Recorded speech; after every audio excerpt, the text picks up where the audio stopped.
फिर आ जाते हैं हम लोग टाइप्स ऑफ बेड पे।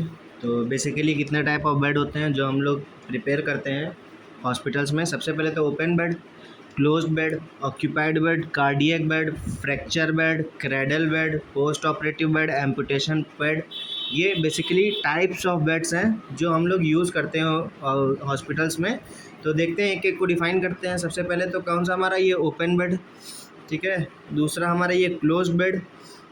बेटा ये ओपन बेड देख रहे हैं ना, ओपन बेड का मतलब है पेशेंट के लिए कोई भी क्लोजिंग नहीं है, मतलब सपोर्ट नहीं है। और ये क्लोज बेड में क्या है, देखिए इधर उधर साइड में साइड लेइंग लगी रहती हैं जिससे पेशेंट इधर उधर गिरे ना, ठीक है। तो ये दो डिफरेंस हो गए हमारे ओपन बेड और क्लोज बेड के। फिर ये हमारा ऑक्यूपाइड बेड होता है ना। ऑक्यूपाइड बेड क्या होता है, जिस पे पेशेंट ऑक्यूपाई करता है ना, बेसिकली ये एक एंड से क्लोज और ओपन हो जाता है। फिर ये हमारा कार्डियक बेड, इसमें पेशेंट हमारा फाउलर्स पोजीशन में बैठता है ना। एक कार्डियक टेबल होती है, एक्स्ट्रा पिलो होती है, पेशेंट का हेड एंड थोड़ा सा उठा हुआ होता है। ये सब बेसिकली किस में आता है, हमारे कार्डियक बेड में। फिर क्या है हमारा फ्रैक्चर बेड। ये देख लीजिए बेटा, फ्रैक्चर बेड हमारा ऐसे होता है जिसमें हमको वो हाथ और पैर, मतलब हैंड्स और आर्म्स के लेग्स के लिए सपोर्ट करने के लिए अलग अलग एक्स्ट्रा इंस्ट्रूमेंट प्रोवाइड होते हैं जिसपे पेशेंट हाथ और पैर अपना सपोर्ट कर देता है ना। फिर ये आता है हमारा क्रेडल बेड। ये क्रेडल बेड हमारा इस तरह का होता है, सब लोग देख लीजिए। फिर ये हमारा एम्पुटेशन या पोस्ट ऑपरेटिव बेड हमारे कैसे होते हैं, इस तरह के होते हैं। एम्पुटेशन क्या होता है बेटा, जब भी हमारी बॉडी का कोई भी पार्ट हमारी बॉडी से अलग होता है तो उसे हम लोग एम्पुटेशन कहते हैं। कभी भी हमारी बॉडी का पार्ट काट करके हमारी बॉडी से अलग कर दिया जाए, उस प्रोसीजर को, मेडिकल प्रोसीजर को हम लोग क्या कहते हैं, एम्पुटेशन। और पोस्ट ऑपरेटिव क्या होते हैं, मतलब ऑपरेशन के बाद वाले बेड, है ना। सब दोनों एक ही तरह के होते हैं। ये हमारे एम्पुटेशन और पोस्ट ऑपरेटिव बेड्स हैं। ये पोस्ट ऑपरेटिव कॉम्प्लिकेशंस क्या होती हैं। अब देखिए बेड क्यों हम लोग पोस्ट ऑपरेटिव बेड प्रिपेयर करते हैं, उस क्योंकि कॉम्प्लिकेशंस ना, कौन कौन सी कॉम्प्लिकेशन। सबसे पहला क्या, रेस्पिरेटरी में देख लेते हैं, एटिलेक्टेसिस। एटिलेक्टेसिस एक ऐसी मेडिकल रेस्पिरेटरी इमरजेंसी कंडीशन है जिसमें हमारे लंग्स क्या हो जाते हैं, कोलैप्स हो जाते हैं। लंग्स का क्या काम होता है, इन्फ्लेट डिफ्लेट होना, मतलब हवा आती है और वो इन्फ्लेट हो जाएगा, और फिर जब निकल जाएगी हवा तो डिफ्लेट हो जाएगा। तो अगर हमारे लंग्स एज ए बैलून की तरह काम करते हैं और वो एक बार में चिपक जाए और दोबारा इन्फ्लेट ना हो पाए, तो उस मेडिकल कंडीशन को क्या कहेंगे हम लोग, एटिलेक्टेसिस। दूसरी क्या कॉम्प्लिकेशन है, निमोनिया हो सकता है, पल्मोनरी एम्बोलिज्म होगा, या एस्पायरेशन होगा। एस्पायरेशन क्या होती है, जब भी हमारे, देखिए फूड पाइप और विंड पाइप, दो पाइप है ना, मतलब ईसोफेगस और ट्रैकिया। तो कभी भी हमारा गैस्ट्रिक कंटेंट किस में जाता है, ईसोफेगस में। तो अगर वही गैस्ट्रिक कंटेंट हमारा ट्रैकिया में चला जाए due to non functional of epiglottis. Epiglottis क्या करता है बेटा, एपिग्लॉटिस हमारा सपोर्ट करता है ट्रैकिया को कि कभी भी कोई भी गैस्ट्रिक कंटेंट या फूड कंटेंट हमारा ट्रैकिया में ना जा पाए। अगर वो नॉन फंक्शनल हो जाएगा किसी भी कंडीशन में, क्योंकि पोस्ट ऑपरेटिव कॉम्प्लिकेशन ये इसलिए क्योंकि ऑपरेशन के टाइम हम लोग ईटी ट्यूब यूज़ करते हैं ना, ईटी ट्यूब यूज़ करते हैं। या मान लीजिए हम लोग स्केलेटल मसल रिलैक्सेंट देते हैं, तो वो एपिग्लॉटिस है, वो भी हमारा एक मस्कुलर, और वो मस्कुलर पार्ट है बॉडी का। तो वो भी अगर रिलैक्स हो जाएगा बाय एनी चांस, और गलती से खाना हमारा ट्रैकिया में चला गया, तो उस कंडीशन को क्या कहते हैं, एस्पायरेशन, जिसकी वजह से हमको हेड एंड थोड़ा सा ऊपर रखना पड़ता है कि जो भी हमारा खाना है या गैस्ट्रिक कंटेंट है वो ट्रैकिया में ना चला जाए। न्यूरोलॉजिकल प्रॉब्लम कौन कौन सी होती है, डेलीरियम। डेलीरियम मतलब क्या होता है, हमारा अलग अलग ख्याल आना, मतलब हमारा ब्रेन पूरी तरह से अच्छे से फंक्शनल नहीं होता। फिर क्या है, स्ट्रोक। स्ट्रोक वो कंडीशन है जब ब्रेन को हमारा अच्छे से ऑक्सीजन ना मिले। फिर उसके बाद क्या आता है, हमारे यूरिनरी कौन कौन सी प्रॉब्लम हो सकती है, एक्यूट यूरिनरी रिटेंशन। फिर दूसरा क्या है, यूटीआई, मतलब यूरिनरी ट्रैक इन्फेक्शन। ये दो हमारे यूरिनरी कॉम्प्लिकेशंस हो सकते हैं। फंक्शनल कॉम्प्लिकेशन क्या है, पेशेंट को वीकनेस होगी, कमज़ोर होगा, थकान होगा। फंक्शनल डिक्लाइन मतलब कोई भी काम करने से मना कर देगा। वुंड, कौन कौन से वुंड हो सकते हैं, इन्फेक्शन होगा, डेसेंस होगा, एविसरेशन, डिलेड हीलिंग, हेमरेज, हीमाटोमा, ये सब टाइप्स ऑफ वुंड हो सकते हैं कॉम्प्लिकेशंस। गैस्ट्रोइंटेस्टाइनल कॉम्प्लिकेशन में हमारे पास कॉन्स्टिपेशन हो सकता है, पैरालिटिक इलियस हो सकता है, बोवेल ऑब्स्ट्रक्शन होगा। कार्डियोवास्कुलर में हमारे पास दो टाइप की कॉम्प्लिकेशंस आ सकते हैं, या तो शॉक होगा या तो पेशेंट या थ्रोम्बोफ्लेबाइटिस। ये दो कंडीशन होती है मेडिकल कंडीशन कार्डियोवास्कुलर, जो पोस्ट ऑपरेटिव में हमको देखने को कॉमन होता है। पोस्ट ऑपरेटिव बेड क्या होता है? It is a bed prepared for a patient who is recovering from the effect of anaesthesia following surgery. Purpose देखो, ये एक उस तरह के बेड होते हैं क्योंकि सर्जरी के टाइम पेशेंट को क्या दिया जाता है? एनेस्थीसिया दिया जाता है ना, तो उससे रिकवर होने के लिए, मतलब एनेस्थीसिया के इफेक्ट से रिकवर होने के लिए हमको पोस्ट ऑपरेटिव बेड के ज़रूरत पड़ती है। पर्पस क्या होता है? To receive the patient conveniently, patient को आराम से रिसीव किया जा सके। To provide warm and comfort, patient देखिए ओटी में टेम्परेचर एसी चलती रहती है, तो लो टेम्परेचर होता है तो उसको adequate amount of temperature provide करा जा सके और उसका कंफर्टेबल पोजीशन में लाया जा सके। To prevent shock, patient shock में ना जा सके। टू प्रिवेंट इंजरी, किसी भी तरह की फर्दर इंजरी ना हो। To prevent soiling of the bed, bed खराब ना हो। To meet any emergency, post operative के बाद कोई भी इमरजेंसी हो तो उससे आराम से छुटकारा पाया जा सके, इसलिए हमको पोस्ट ऑपरेटिव बेड की ज़रूरत पड़ती है।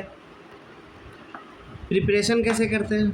गेन कंसेंट, सबसे पहले तो किसी भी तरह का बेड, मान लीजिए कोई भी कॉम्प्लिकेशन बेड है, मतलब पोस्ट ऑपरेटिव बेड या कार्डियक बेड, फ्रैक्चर बेड, तो उसके लिए क्या, सबसे पहले तो कंसेंट लेना पड़ेगा। किससे लेंगे? अगर पेशेंट हमारा कॉन्शियस कंडीशन में है और एबल है चीज़ें समझने के लिए और साइन करने के लिए कंसेंट फॉर्म पे, तो सबसे पहले तो पेशेंट से लेंगे। अगर by any chance patient unconscious है या अनेबल है साइन करने के लिए कंसेंट फॉर्म पे, या वो चीज़ें नहीं समझ पा रहा है, उसका जीसीएस लो है, तो उसके बिहाफ पर उसके घर वालों से कंसेंट लेना है।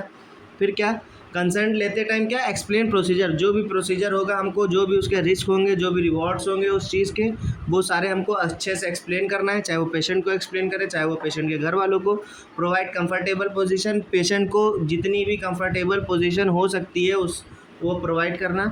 मेंटेन प्राइवेसी मेंटेन करना बहुत मस्ट है। Select suitable type of bed making according to the patient condition, तो जो भी हमारा सुटेबल टाइप ऑफ बेड है उसको सेलेक्ट करेंगे और उसी को प्रिपेयर करेंगे पेशेंट की कंडीशन के according. Environment, preparation of environment, bed के साथ साथ जितने भी इन्वायरमेंट है उसकी प्रिपरेशन कैसे करनी है। Ensure the patients privacy, patient की प्राइवेसी मेंटेन होना बहुत मस्ट है। पेशेंट को अनकंफर्टेबल नहीं होना चाहिए। अगर वो फीमेल है तो उसके सारे बॉडी के पार्ट्स अच्छे से कवर अप होने चाहिए। अगर वो मेल है फिर भी, चाहे मेल हो चाहे फीमेल हो, किसी भी तरह की उसकी प्राइवेसी को कोई भी नुकसान नहीं पहुँचना चाहिए। Ensure that the environment is clean and hygienic, जो भी उसके आसपास का एनवायरनमेंट है वो क्लीन और हाइजीनिक होना चाहिए, इस बात का इंश्योर रहे। एडिक्वेट लाइट्स हो, यानी कि इतनी ज़्यादा लाइट हो कि पेशेंट सो ना सके, या इतनी डिम लाइट हो कि पेशेंट को अंधेरे से डर लगे, तो एडिक्वेट अमाउंट ऑफ लाइट भी उस वहाँ पर होनी चाहिए। और एडिक्वेट वेंटिलेशन, मतलब वेंटिलेशन का क्या मतलब होता है, वहाँ का दम ना घुटे, पेशेंट का आसानी से हवा आ जा सके, है ना। तो ये जितने भी टाइप ऑफ एनवायरनमेंट है ये सब का भी प्रिपरेशन हमको बेड के साथ साथ प्रिपेयर करना पड़ता है। पहला क्या हमारा, इंश्योर पेशेंट प्राइवेसी, पेशेंट की प्राइवेसी अच्छे से इंश्योर करनी है। इन्वायरमेंट, जो भी आसपास की चीज़ें हैं वो क्लीन और हाइजीनिक होनी चाहिए। एडिक्वेट अमाउंट ऑफ लाइटनिंग होनी चाहिए वहाँ पर, और एडिक्वेट अमाउंट ऑफ वेंटिलेशन भी होना चाहिए। फिर प्रिपरेशन ऑफ आर्टिकल्स, साथ में क्या क्या, बेड मेकिंग के साथ साथ जो भी आर्टिकल्स हैं वो कौन कौन से होते हैं। मैट्रेस पैड होगा पहला, bottom sheet, draw sheet, mackintosh, top sheet, blanket, bed spread, pillowcase, duster, ये इतने आर्टिकल्स हमारे बेड मेकिंग के साथ साथ होना मस्ट है। सबसे पहले तो मैट्रेस पैड, एक गद्दा होना चाहिए, फिर एक बॉटम शीट होनी चाहिए, फिर एक ड्रॉ शीट होगी, बॉटम शीट मैट्रेस के नीचे पड़ेगी, ड्रॉ शीट मैट्रेस के ऊपर, फिर एक मैकेंटॉश होगा जो वाटर प्रूफ शीट होती है, फिर सबसे ऊपर क्या आएगी, हमारी टॉप शीट आएगी। ये सब क्या है, लेयरिंग होती हैं। सबसे पहले बॉटम शीट, सबसे नीचे एक शीट बिछेगी, फिर एक मैट्रेस आएगा, फिर क्या आएगा हमारा ड्रॉ शीट आएगा, फिर एक वाटर प्रूफ मैकेंटॉश शीट आएगी। मैकेंटॉश शीट वाटर प्रूफ होती है क्योंकि किसी भी, मान लीजिए पेशेंट हमारा कॉन्शियस नहीं होते हैं, यूरिनेशन हो जाए या फीकल डिस्चार्ज हो जाए या ब्लड स्पेल हो जाए, किसी भी तरह का मान लीजिए ड्रग गिर गई, तो उसके लिए हमारे मैट्रेस को कोई भी नुकसान ना पहुँचे, तो इसलिए मैकेंटॉश होती है, वो हमारी वाटर प्रूफ लेयरिंग होती है। फिर उसके ऊपर आएगी हमारी टॉप शीट। उसके साथ साथ हमारे पास क्या होना चाहिए, ब्लैंकेट होना चाहिए, बेड स्प्रेड होना चाहिए, पिलो केस और डस्टर। इतनी चीज़ें हमारे पास एडिक्वेट अमाउंट में प्रेजेंट होनी चाहिए जब भी हम किसी भी पेशेंट को ट्रीट करेंगे। प्रोसीजर क्या होगा, वॉश हैंड्स, है ना। बेसिकली एसेप्टिक टेक्निक्स हमको ओटी या वार्ड में चाहिए होती हैं, तो उसके लिए सबसे पहले तो हमारे खुद हाथ गंदे नहीं होने चाहिए, ठीक है। The bed should put where it is required, bed हमेशा वहीं होना चाहिए जहाँ पर उसकी रिक्वायरमेंट हो। The other item are kept on bench near the bed for convenience, और जितने भी अदर आइटम हैं वो बेंच के ऊपर बेड के पास होने चाहिए कन्वीनियंस के लिए, मतलब बार बार दूर दूर जा कर के सारे सामान ना लाना पड़े। Then the mattress is spread over the bed, फिर क्या है, हमको मैट्रेस को बेड के ऊपर बिछा देना है। Then the mattress covered is then put on a mattress, mattress cover फिर मैट्रेस के ऊपर हमको लगा देना है। The bottom sheet is spread over the bed, और जो बॉटम शीट होगी वो बेड के ऊपर फैला देनी है हमको। The sheet is well tucked into the mattress, फिर वो शीट होगी उसको मैट्रेस में अच्छे से टक कर देना है, मतलब उसको अंदर दबा देना है। The mackintosh is spread at the centre level of the sheet, जो मैकिन्टॉश होगा उसको सेंट्रल लेवल ऑफ शीट, मतलब शीट के सेंटर में बिछा देना है हमको।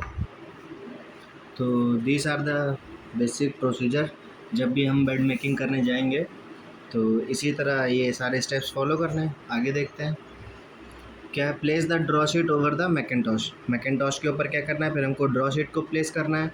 टक the mackintosh and draw sheet from both the side, फिर मैकिन्टॉश और ड्रॉ शीट दोनों को दोनों साइड से हमको टक कर देना है। Make mitten corners, mitten corners हमको बनाने हैं। फिर cover the pillow with pillow case, pillow को फिर पिलो केस से कवर कर देना है। Fold the blanket and place at the foot level, फिर ब्लैंकेट को फोल्ड करके हमको फुट लेवल पर प्लेस कर देना है ब्लैंकेट को। तो इस तरह से हमारे बेड मेकिंग के सारे स्टेप्स कंप्लीट हो जाएंगे। बेड मेकिंग के टाइम हमें कुछ रूल्स फॉलो करने होते हैं, तो these are the rules for bed making. पहला क्या है, use good body mechanism all the time, हमें हमेशा गुड बॉडी मैकेनिज्म यूज़ करना है। फॉलो स्टैंडर्ड प्रिकॉशंस, हमें स्टैंडर्ड प्रिकॉशंस को फॉलो करना है। Always wash your hand before handling clean linen and after handling dirty linen, ठीक है। हमें क्लीन लिनन लेने से पहले और डर्टी लिनन लेने के बाद हमेशा अपने हाथों को हमेशा धोना है अच्छे से। Bring enough linen to the person's room, है ना, एक बार में सारे जितने हमें यूज़ होंगे इनफ एक ही बार में लेकर के जाने हैं जिस भी रूम में जाना है हमको। ये नहीं कि बार बार हमको लेकर, मतलब एक बार एक मैकिन्टॉश लेके आया, एक बार ड्रॉ शीट, एक बार मैट्रेस, इस तरह नहीं। जितने लिनन हमको रिक्वायर्ड है सब एक ही बार में लेकर के जाने हैं। Always keep clean linen covered, हमेशा क्लीन लिनन को अच्छे से कवर्ड करके रखना है और कपड़ों को कभी झाड़ना नहीं है। Never shake linen, do not take linen from one person's room to use another person, एक पर्सन के रूम का लिनन दूसरे पर्सन के रूम में नहीं यूज़ करना है। Never put dirty linen on the floor और on the top of the clean linen, हमें कभी भी गंदे कपड़ों को ज़मीन पे या साफ़ कपड़ों के ऊपर नहीं रखना है। तो ये हमारे रूल्स रहते हैं बेड मेकिंग के टाइम पर, इनको हमेशा फॉलो करना है। मतलब एक बार में इनफ लिनन लेकर के जाने हैं, मतलब एक बार में जितने कपड़ों की ज़रूरत है सारे लेकर के जाने, बार बार नहीं जाना है ना। और जितने साफ़ कपड़े हैं उनको अच्छे से कवर करके रखना है, कपड़ों को ऐसे झटकना नहीं है, और एक रूम का कपड़ा दूसरे रूम में नहीं यूज़ होना चाहिए। और डर्टी लिनन को, मतलब डर्टी गंदे कपड़ों को ज़मीन पे नहीं डालना है, और ना ही साफ़ कपड़ों के ऊपर डालना है ना। These are the general rules for the bed making. ये बेड मेकिंग की एक ट्रे अगर हमको प्रिपेयर करनी है तो उसमें क्या क्या होगा, मैट्रेस पैड होगा, bottom sheet, draw sheet, top sheet, blanket, bed spread, pillow with pillow case. These are the general tray for bed making. एक टर्म आया था बेटा मिटेड कॉर्नर, मिटेड कॉर्नर कैसे होते हैं ये देख लीजिए। इस तरह हमको मिटेड कॉर्नर प्रिपेयर करने होते हैं। जैसे हम लोग एक बुक कभी भी रैप करते हैं, कवर करते हैं ना, बुक का कवर होता है, जैसे कॉर्नर पर उसको फोल्ड करके ऐसे अंदर मोड़ते हैं, उसी तरह सेम हमारे क्या होते हैं, मिटेड कॉर्नर्स होते हैं, है ना। रिकॉर्डिंग एंड रिपोर्टिंग, कभी भी हम बेड मेकिंग करते हैं तो फिर उसके बाद हम रिकॉर्डिंग और रिपोर्टिंग बहुत मस्ट होती है।